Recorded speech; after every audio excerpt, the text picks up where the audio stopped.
Giocare con luce e trasparenza. Il fenestrel.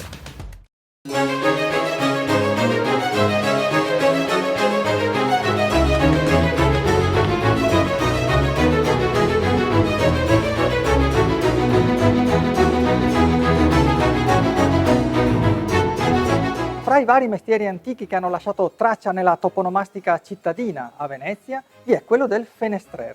Si tratta dei fabbricatori di finestre, che altrove in Europa venivano lavorate esclusivamente dai falegnami, ma che la Serenissima aveva invece affidato a una categoria a sé stante.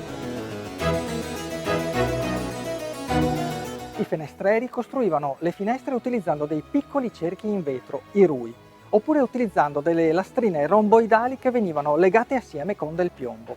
Questo prima dell'avvento delle lastre, ma i fenestreri a Venezia esistono ancora. Marco Franzato è uno di loro.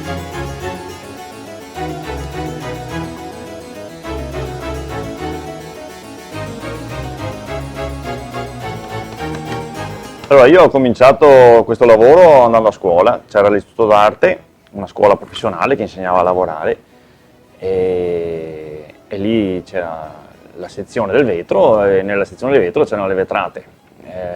Avevo un'insegnante donna di tradizione di scuola milanese che insegnava però questa tradizione veneziana.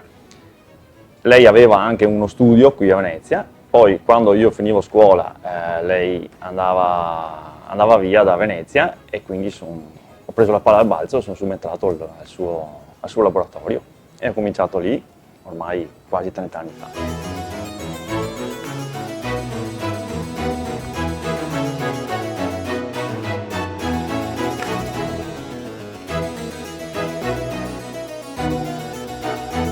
Rinnovare una tradizione di trasparenze e geometrie come quella dei fenestreri significa lavorare con il vetro, ma anche con la luce, e toccare con mano la storia, quella vera.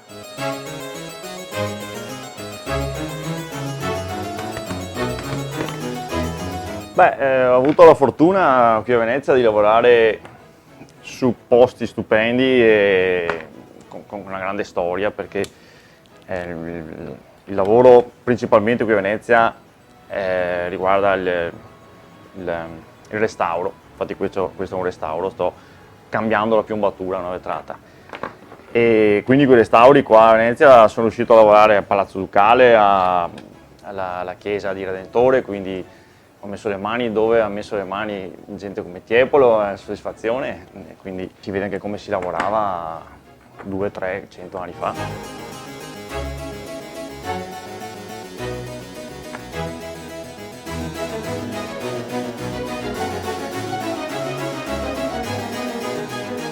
Venezia vive di tradizioni e di storia e quindi l'essere portatore di tradizione e di storia a Venezia vuol dire far sopravvivere Venezia,